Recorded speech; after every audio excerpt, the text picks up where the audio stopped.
stage one. How's everybody doing out there? Good. Staying cool, I hope. I know it's a little bit hot, so thanks for bearing with us. Well, for our next session today, we're going to transition to talk a little bit about data. So bringing us from data silos to data unity, please help me welcome Andrina Kelly, our Director of Product Strategy at Jamf. Good afternoon. So my name is Andrina Kelly. Thank you for sitting in the shade and not passing out during the session. I really appreciate that. So a little bit about myself. I've been at Jamf for just over 6 years now, and I've had several roles there, ranging from working with our services team to leading our UX team, and right now I've moved over into our product strategy. And so my role is to develop and oversee the data strategy resulting from in-depth understanding and analysis of our market and opportunities. Sounds pretty exciting, right? A little bit about Jamf. We were founded in 2002, and across that time, we've been laser focused on helping organizations succeed with Apple. And so this means from product design right the way through to customer support, it's helping you succeed remains at the core of what we do. So today, Jamf is the world's leading platform in managing Apple in the enterprise. And Jamf helps you and your team succeed with Apple in your organization.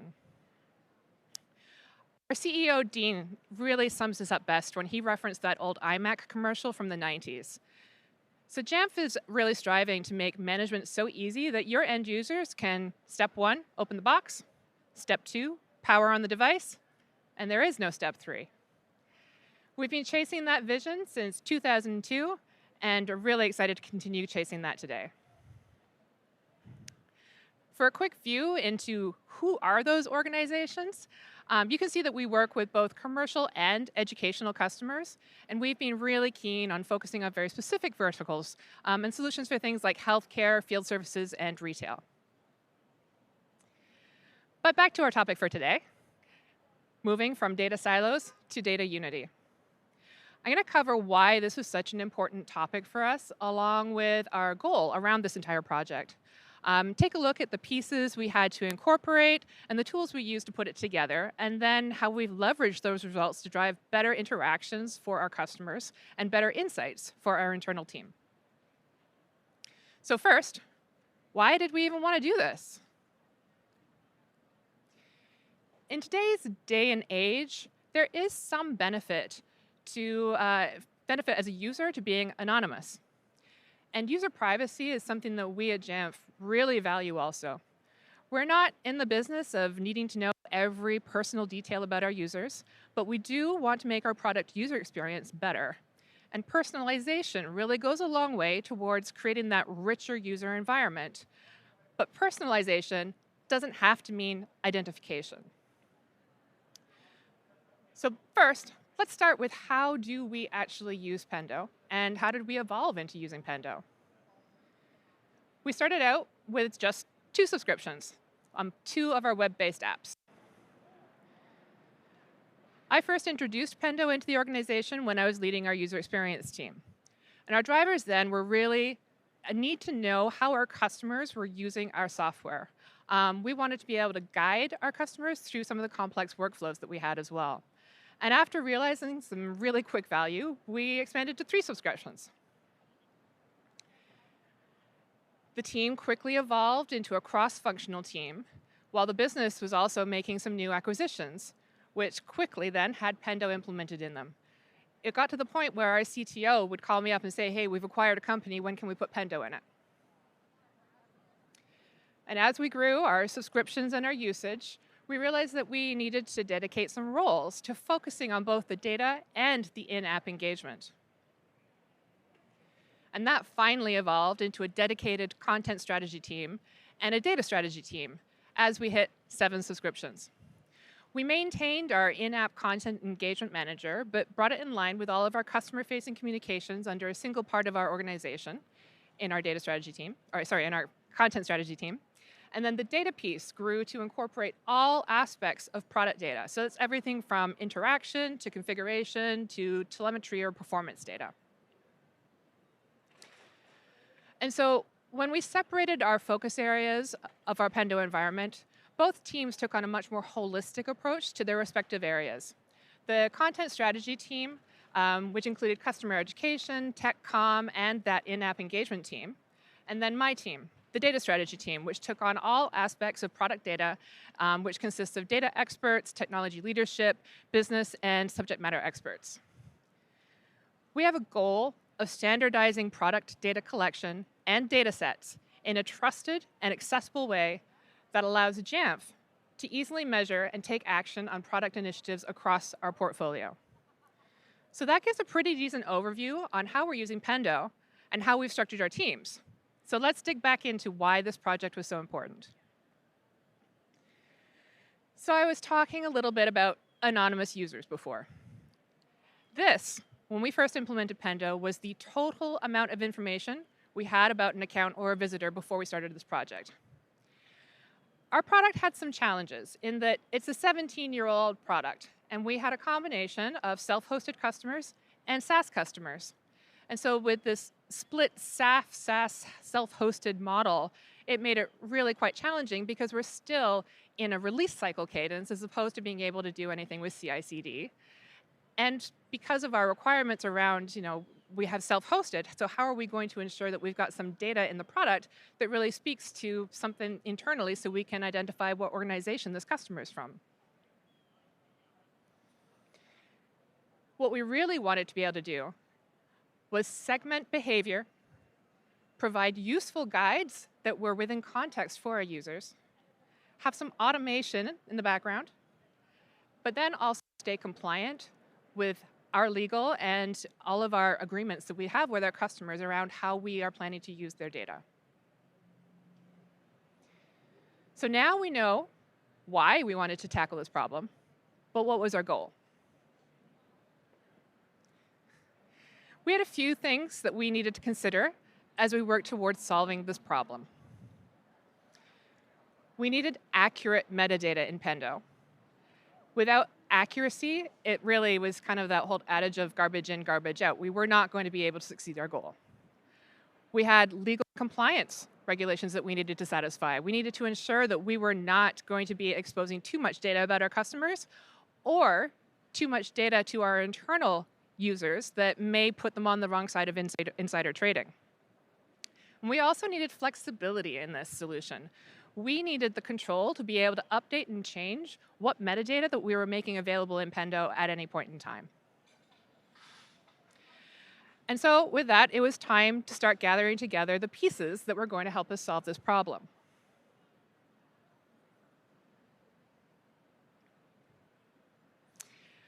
So we had a number of tools at our disposal and some new ones that we had to bring in to make this happen.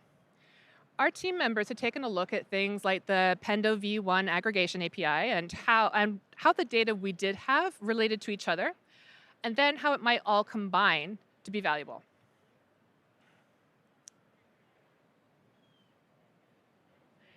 So this is a picture of our software stack. Up in the top, you'll see the Jamf Cloud. This is our SaaS location, and where we are able to leverage things like the AWS stack to be able to pull data out from those customer instances. We're leveraging RDS, which is a relational database service, and that gave us access to the database snapshots to query against and get configuration data. Of course, we're using Pendo and using that for our interaction data. How do our customers actually interact and leverage our software? And then Matillion was a new tool for us. And that's a cloud-based ETL. For people unfamiliar with ETL, it stands for extract, transform, and load. So it allowed us to extract data from one place, transform it to shape it however we want it to look, and then load it into its location. So it's really that doing the heavy lifting of connecting to data sources. We're using Snowflake as our cloud data warehouse. And then finally, we've got Salesforce as our CRM. With all of our building blocks gathered, it was time to put it together and start providing some value. So while on the surface, this should look like a matter of take data from one place and put it in another, this is where things started to get significantly more complicated. We had some data challenges. The first being our Salesforce implementation. What we could have done out of the box is just connected Pendo to Salesforce. But that gave us the ability to connect to a single Salesforce object. And our Salesforce has been growing and shifting and changing over years, which meant that the data that we were hoping to be able to bring back into Pendo was in 3 different Salesforce objects. And so we needed to be able to bring this data together and provide it back. And then there was the compliance with all of those usual suspects that all have acronyms. So thinking about GDPR, privacy, we've got custom contracts, the MNPI, which is the material non-public information. We really needed to make sure that we were avoiding any risk of insider trading as well. So with that, this is how we went about extracting the data. Being able to pull the data from these different sources, we were able to centralize it in Snowflake and start building up those relationships between the data and creating custom data sets out of the combined data. So these custom data sets now had a merge of the multiple different Salesforce objects that we were interested in, product data out of the product, and being able to combine that with the existing Pendo data we had, which was giving us that one piece of information that told us who owned the license for this software. That was the piece that stuck it all together and able to make this powerful. From here, we were able to do something which is called a reverse ETL. And so the ETL is you extract, load, and transform, and then we were just sending it all right back again, and we did this first back into Salesforce. So the Salesforce account object now had product data in it. And for our customer success reps and for people in support, they now had access in the tools that they were using to tell them things like, when was the last time someone from this account logged into their product? It's a pretty useful thing to know. So as I was saying, our support and success teams can now view product data from within Salesforce. They had things like the configuration data from Jamf Cloud, interaction data from Pendo, and if we ever needed to make any changes or shifts now, this now took minutes to go and add some new fields, whereas previously it could have taken days trying to extract and put things into the right places, and we weren't entirely sure of whether what we were doing previously was even accurate. Our second reverse ETL was to bring some of that combined data back into Pendo. So this was our data set in Snowflake, and it brought together those 3 different Salesforce objects into a single row, bucketed together some data that could be considered MNPI. So for us, anything which is financial, and anything that could give you an idea into what is financial, so how many licenses did this customer purchase, needed to be aggregated and grouped together. So while you might look at an account record in Salesforce and it would tell you that they owned 327 seats, by the time it got to Pendo, it was now put into a group saying that this customer had between 250 and 500 seats. So from here, we were able to reliably map Salesforce fields back into Pendo accounts. And we were even pulling from things like some of the historical activation codes from a specific Salesforce object. And so this is a lot of depth to Salesforce information that required a lot of work to be able to comb through and bring together. And then, honestly, there actually was no other way to succeed with this with just a direct connection. We had to go through this route. Adding new fields, like the other scenario I was telling you about, just takes minutes now to be able to add in any new additional fields. If someone says, oh, we've just created this new field in Salesforce, it's a quick, simple one-liner in a script to go and update and add it back into Pendo. This is highly, easily extensible with Python. We're using the JSON encode in SQL, and it's able to quickly and simply create the payloads to be able to feed back into the Pendo v1 API aggregation. And we found this to actually be very, very performant and scales very easily as well. With the Salesforce reverse ETL I was showing you, we had to group that so that we were only sending 100 records at a time into Salesforce. The Pendo API didn't require any scaling at all. It's a single command, and it goes. So here's part of the custom metadata we can now see in Pendo. You can see here how the bucketing of this potential MNPI data is handled with the active device counts. And it still allows us to get insights on customers within specific buckets while not running the risk of insider trading.